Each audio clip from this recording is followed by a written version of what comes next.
You don't have to be great to get started, but you have to get started to be great. There's nothing that comes out of quitting besides knowing that you didn't finish. We finish everything. You start it, finish it. When I pick it up and say I'm gonna start it, I gotta finish it. It all don't work. It all ain't the best. It all ain't knocked out the park. But I walk away saying I finished it. I did it. What knowledge that you have in this economy, part of what we need, that people are willing to pay you for that. Next is talent. What talent? My talent is talking. To me, my definition of success is doing what you love to do and find somebody to pay you to do it. So I find people to pay me to talk. I make more in 1 hour than 90% of the American public earn working for a whole year doing what I love to do. That I've developed my talent. You want to master your talent. Find out what it is that you love to do. I love to talk.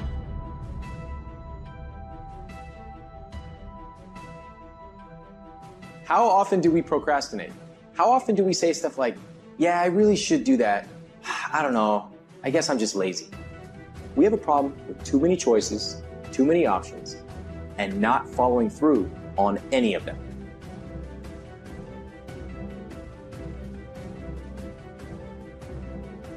So what do you love to do?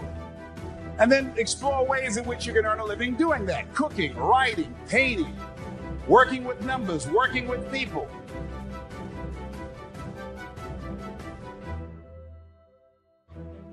The other thing is, not only must you have knowledge, talent, some skill, but the other thing that's important, faith to act on whatever your dream is. So the faith to act on those dreams, those desires. Here's scripture that I like very much. Proverbs 16 chapter, 3rd verse. Commit thy works unto the Lord, and thy thoughts shall be established.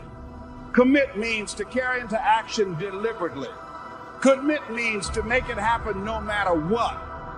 See, when you make a commitment, I'm going to become wealthy. When you make it important, when you decide I'm going to do it no matter what, life changes for you. See, most people don't keep their commitments to their commitments. That's why they lead lives of poverty, lives of misery, lives of unhappiness.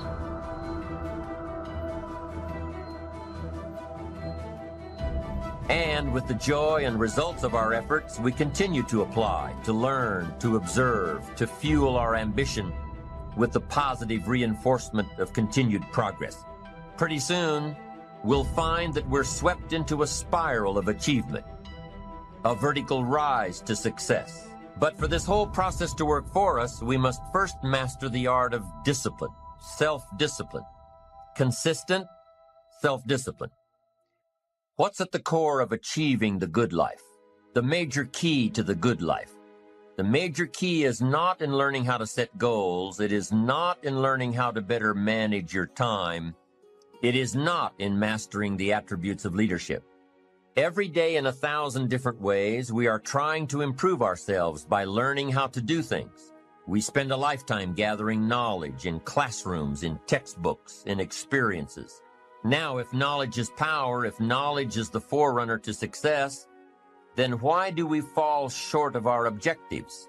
Why, in spite of all our knowledge and in spite of our collective experiences, do we find ourselves aimlessly wandering, settling for a life of existence rather than a life of substance? While there may be many answers to this question, the fundamental answer is the absence of discipline. Applying all that we know. That's the key word, discipline, self-discipline. We might add one more word here, consistent. Consistent self-discipline. Better than knowledge is applied knowledge. And once we've applied our knowledge, we must study the results of that process. Apply our knowledge, study the results. Refine our approach. Finally, by trying and observing and refining and trying again, our knowledge will inevitably produce worthy results, admirable results. Life is not fair, and that is the reality. disease and accidents don't care if their victim is a good person. They have no reason, no justification, and no mercy. And you cannot stop it. So, what do you do? Life's not easy. It is not. Don't try to make it that way. Life's not fair. It never was. It isn't now, and it won't ever be. People always ask me like there's some magical response. How did you go from just coming from Liberty City, selected one of the top 5 speakers in the world?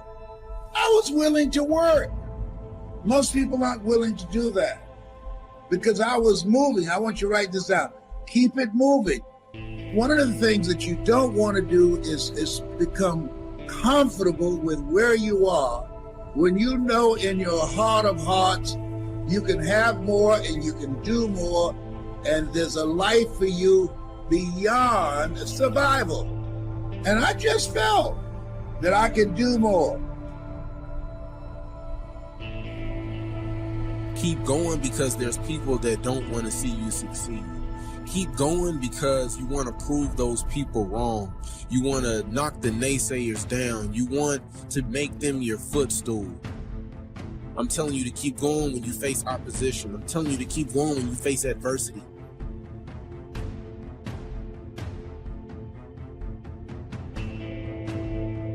Socrates said the uncommitted life isn't worth living. So part of what you must do, whatever commitment, whatever covenant you make with God while you're here, to go back to be a better father, to go back to make a difference in the community, to go back to change your life, to decide not to ever to use drugs or alcohol again, to decide that you're going to begin to recreate yourself, that you're going to be reborn to a new state of consciousness. Whatever commitment that you make, keep your commitment to your commitment. No matter what. If it's hard, then do it hard. But keep your commitment to your commitment. First step is you got to live your calling. You got to decide what is it you love. Second thing is you got to work on yourself. Write this down under work on yourself. You don't get in life what you want, you get in life what you are. You have a job, you're generating $1,200 a year or $2,000 or $500,000, whatever you earn, whatever you're producing in your life is a reflection of you. I can look at what you're producing and I can tell you a lot about who you are. See, when you leave here, you've got to make a commitment to be more fruitful, to be more productive, to make greater impact. So what will allow you to do that? You got to spend time working on yourself.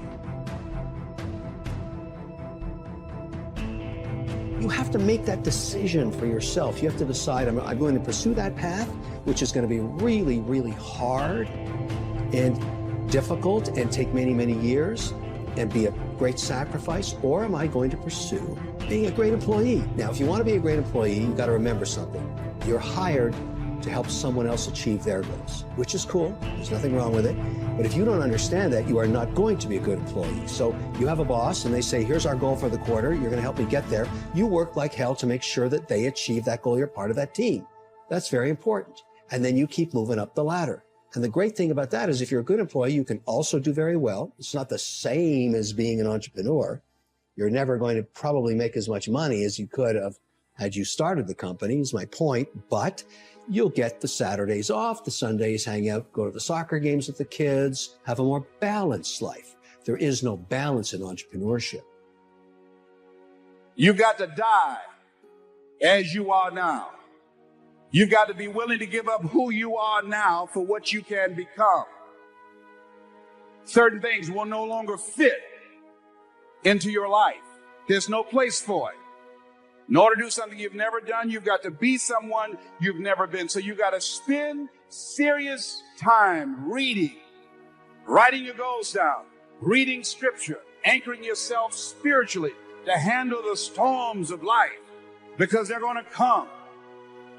So every day you have to sell yourself and get out of your mind those old thoughts, that old belief system. Every day you've got to sell yourself on that it's possible. But you got to put a new mind in you. You got to get out of your mind. You got to begin to restructure your thinking.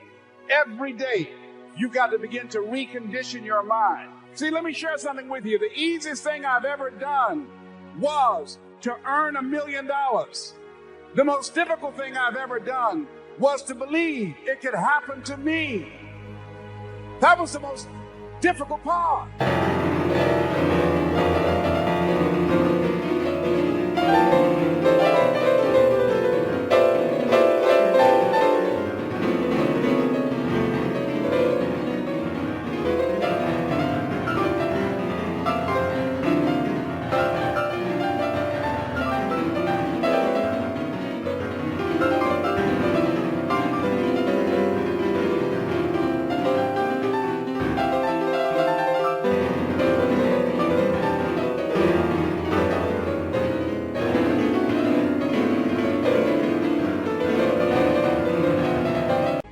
To believe, given the fact that I was born in an abandoned building on a floor, being labeled educable, mentally retarded, not having any college training, I used to feel all my life that people who had college degrees were more intelligent than me. I remember going to see the late Dr. Norman Vincent Peale, the author of the book, The Power of Positive Thinking, and I used to look at him up on stage and I said, I could do that. I would love to talk to people. I'd love to talk to people. And I said, I could do that. But then when I started going back to my car, my mental conditioning activated itself. And it said, Les Brown, you can't do that. You don't have a college education. Les Brown, you can't do that. You don't have the training. You've never worked for a major corporation. You can't do that. What makes you think you can earn $5, $10, $15, $20,000 in an hour? You don't earn that now working for 2 or 3 months. What makes you think that you can speak for AT&T, Procter & Gamble, McDonald's Corporation, General Electric? These are clients I have now. You've never even worked for them. How many of you ever thought about something you wanted to do and you talk yourself out of it? Raise your hand if you know what I'm talking about. That inner conversation is what's going to haunt you. After standing here and saying, I can do all things through Christ who strengthens me.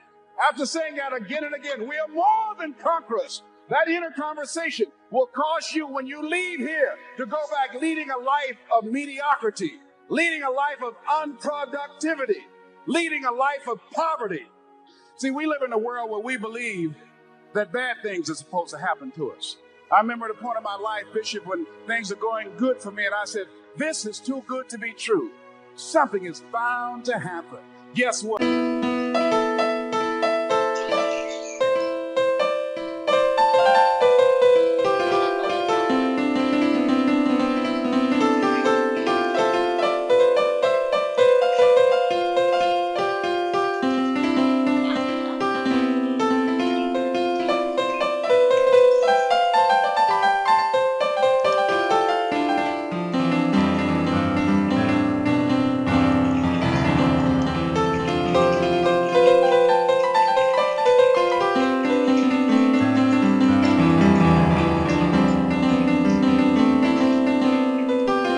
It did. Watch your words. Watch what you say about yourself, about your affairs. Be conscious of that on a daily basis. Why? Because your words are powerful. In the beginning was the word. Life and death is in the tongue. Watch what you say. Never say I'm broke. Say I'm overcoming a cash flow problem. It takes consistent self-discipline to master the art of setting goals, to master the art of time management, to master the art of leadership, to master the art of parenting and relationships. If we don't make consistent self-discipline part of our daily lives, the results we seek will be sporadic and elusive. It takes a consistent effort to truly manage our valuable time, or we'll be consistently frustrated.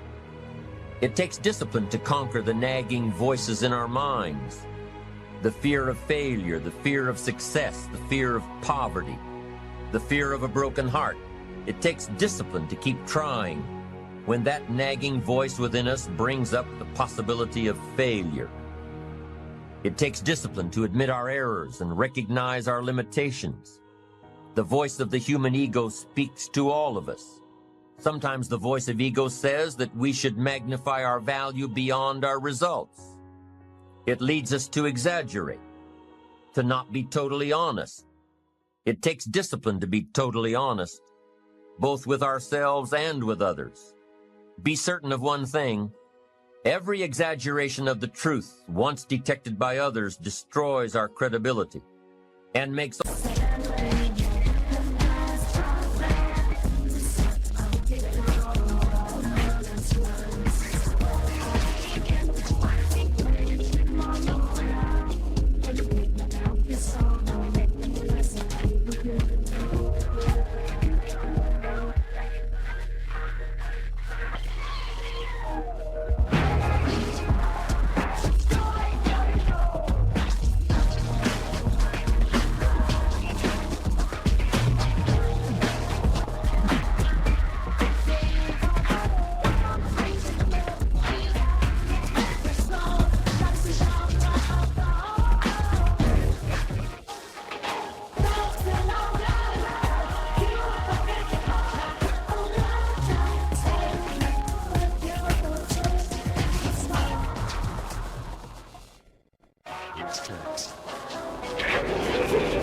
all that we say and do suspect. As soon as a business colleague figures out that we tend to exaggerate, guess what? They'll always think we exaggerate. And they'll never quite hold us in the same regard again. Never. It takes discipline to change a habit, because habits are formed a little bit each day, every day, every day. Once habits are formed, they act like a giant cable. They act like a nearly unbreakable instinct that only long-term disciplined activity can change. We must unweave every strand of the cable of habits slowly and methodically until the cable that once held us in bondage becomes nothing more than scattered strands of wire. It takes the consistent application of a new discipline, a more desirable one to overcome one which is less desirable. It takes discipline to plan. It takes discipline to execute our plan. It takes discipline to look with full objectivity at the results of our applied plan. And it takes discipline to change either our plan or our method of executing that plan if the results are poor. It takes discipline to be firm when the world throws opinions at our feet. It takes discipline to ponder the value of someone else's opinion when our pride and our arrogance leads us to believe that we are the only ones with the answers. Now, if discipline is the key word and if discipline is the key action, then what exactly is discipline? The sky, we just continue and trust. Begins tonight, let's land on your sky. The leaves been too long.